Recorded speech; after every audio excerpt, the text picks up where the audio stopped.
Well, hello once again. Yes, this is me, Leonard Wells, broadcasting as usual from HASLINGDEN, north of Manchester in the UK, on Sunday the 13th of November 2011. Today in the UK is what we call Remembrance Sunday, when there is a ceremony at the cenotaph in Whitehall, near the seat of government in London, where the Queen and generals and princes lay a wreath at the tomb of the unknown warrior. And many people march past with all the medals to remember the people who died fighting for freedom. Now, you can look at it that way and think, yes, it's right that we should remember them. Well, of course we should. How can we forget people who were our friends, our sweethearts, our loved ones, and so on? How can we forget what went on in Nazi Germany and the Holocaust and all that, and what Stalin did, and so on and so forth? And yet, it really is the folly of man, war. There is no sense, no reason, no joy in war. It means when countries go to war that we have reached rock bottom. We have come as far from being a civilized people as it is possible to get. When people start to kill each other, then there is little hope left. Little hope. Mr. Cameron boasts about 1940 being our finest hour. Well, in purely isolationist terms, purely terms related to one incident in a battle against the Germans, it may well have been, in that sense, in relation to other battles. But actually, we should never have got in that position in the first place. We could have stopped Hitler in the 1930s with our navy and the French army close at hand. We could have stopped Hitler. So, all these things are all relative. It's very easy to talk about them and glorify them. But in fact, we should really be ashamed of the fact that we've ever gone to war. Let's have a look at my dream, the United States of Europe. Now, for 2,000 years, since the time of Christ, we've done nothing but butcher each other. We've done some dreadful, dreadful things. The Christians attack the Muslims, and yet they both believe in the same God. Isn't it strange? Down the centuries, the Muslims attack the Christians, and yet they believe in the same God. The Vikings used to capture people and sell them as slaves to the Muslim Empire. I don't remember reading that in the Quran, they should buy people. Then when you think of what was done to the black people of Africa, millions, 10 million they say, arrived alive in North and South America. 20 million died either in the crossing to America, in those dreadful conditions, in those dreadful ships. There is a museum in Liverpool and you can go and see. The space they had to lie in, it was this deep. Just long enough to lie down, but this deep. Chained, unable to go to the toilet, lying there in their own filth and dirt and squalor. We did that to millions of people. For money. For money. And very often it's those kind of forces which create wars. We went to war with Spain and Portugal and the Dutch over spices in the Far East. Money. we went to war with China to force them to accept the opium we'd grown to make money. And so it goes on. And so it goes on. Hitler was a lunatic. Chamberlain called him a gutter snipe. And if you think about it, how come the Germans allowed themselves to be led by this criminal lunatic and the grisly gang who worked his wicked will, as Winston Churchill called them? Himmler and Goering and Goebbels and so on. What a crackpot crew they were. Well, we had the possibility that at the end of the war, people had had a bellyful of it, of Hitler and Stalin and all the other things. We'd had a bellyful of it, as had the people under communism in the 90s. And so it was decided, amongst a number of nations in Europe, to try and arrange things so that we wouldn't have wars anymore. Even Churchill spoke of a United States of Europe. Though speaking from London, which would never actually been invaded since 1066, although we'd been bombed, we were never actually physically invaded since 1066 when the Normans, who were really Vikings at heart, attacked us. Churchill referred to the United States of Europe as a way, a means of bringing about peace. And slowly, they started with an iron and steel community, and slowly the dream of a federal Europe, like the United States of America, came into being. And then came the euro, the common currency, and Schengen and the freedom of movement of peoples and the single market. Look at the United States. One of the reasons their industry can grow is that a company in Alaska can produce articles which can be sold all the way down to Texas using the same currency. And if there is a shortfall in the revenue of the government of California, it's balanced out by maybe a surplus in another part.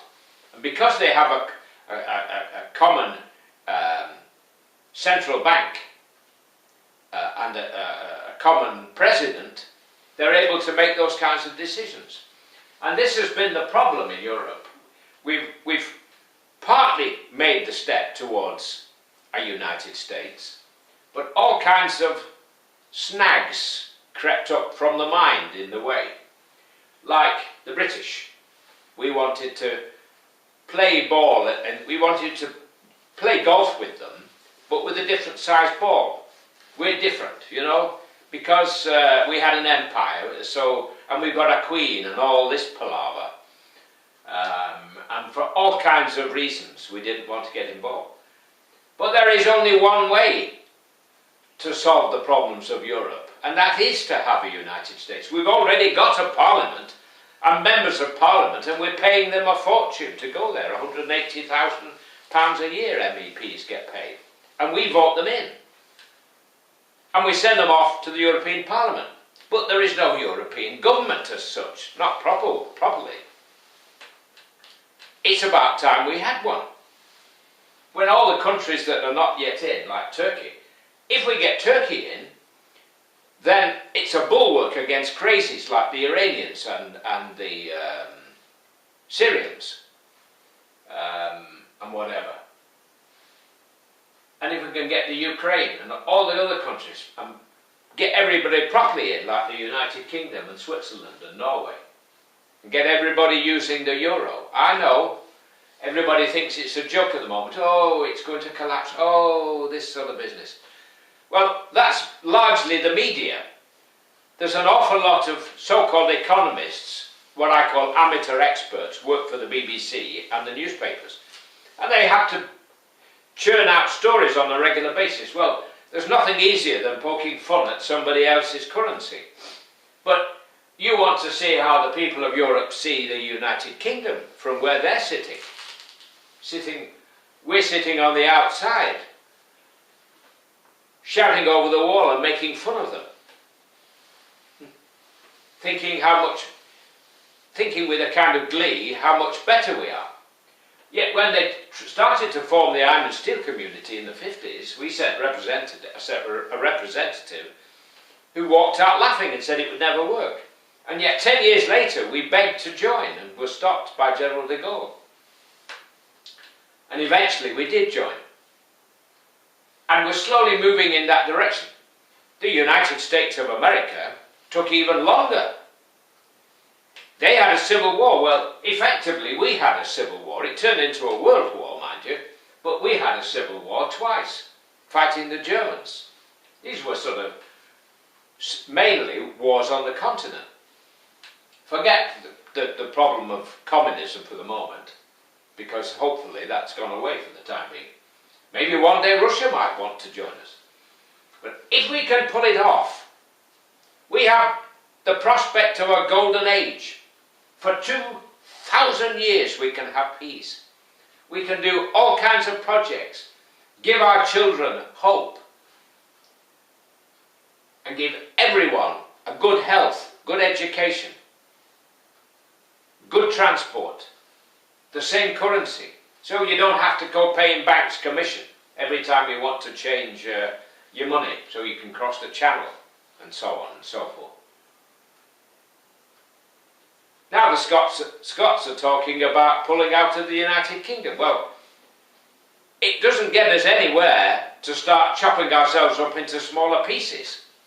We need to have strong government in Europe. This is what is lacking at the moment. We need people with the vision to see on that kind of scale. Not the little Englanders, the Eurosceptics from the Tory party who want to keep us small. It suits them at the moment to poke fun at Europe. But if we go through difficulties and the pound collapses, for example, we'll be the first to come knocking on the door to join the euro. I mean, if you go back to how things were before, were they any better when we had the ERM and all that business under Mr. Major? When the pound fell out of the basket of currencies and all that silly nonsense? Was that any better than what we've got now? I mean, we've now got rid of that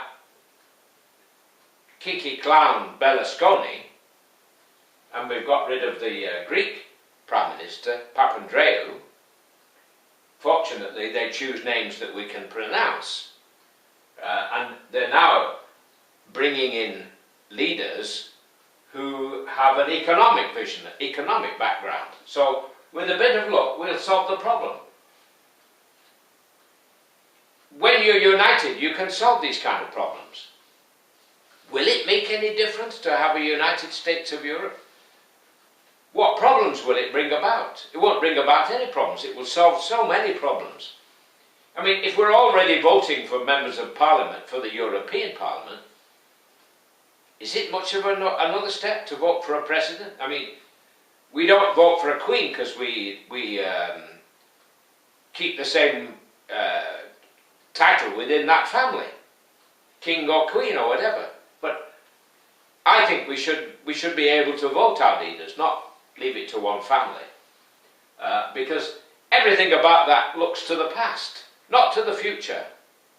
The monarchy is something that we dragged along, rattling and screaming from the past. If we have a president, we can get rid of him if we don't like it. This is democracy. What we have now isn't democracy. We can't vote the Queen out. She does a great job, and her father was a great man, I believe. He did an incredible job during the war of holding us together. And afterwards he felt for the people. But I don't think we should continue along that route. I think we've got to look to the future. Let's get rid of that old heap, the House of Commons, and get one big enough to seat all the members, and have it in the round, and have voting electronically, not this silly nonsense of all walking out, trooping out, and handing our names to tellers, who then come in and announce yes or no or whatever, or the results. And then there are people in wigs banging on doors and saying, we want to come in, and all this palaver. It's all a fairy tale, a pantomime. The future beckons, the digital age, not the age of Queen Victoria and so on. You know, in the time of the previous Elizabeth, Elizabeth I, we were a nation of pirates. A nation of pirates. Drake and all those were actually pirates. Yes. And look at the mess we made in India. I mean, we boast about what a great empire we ran, but we left a hell of a lot of a mess everywhere in many places. What a mess we made in India. What a terrible, terrible mess. Well, I've waffled on. Today's the day when we think about the past. But let's put it this way. So that all those who died didn't die in vain, let's make sure that we don't fight again. I didn't mean that to rhyme, but it does. Let's make sure, by having a United States of Europe, that we will be the strongest power on earth, by far. Already, the gross domestic product of the 27 in the EU is almost as great as China and the United States combined. So bring in these other countries and make a proper job of the thing, and we're the strongest in the world. The strongest in the world economically, and the greatest trading bloc on earth, with all the brains and all the history to go with it, but with the sense to say goodbye to war and hello to peace. And on that note, I think I've waffled long enough. I will say God bless, while it's still legal here in the UK to say God bless, and there are people out there who would take that right away. Bye for now, take care.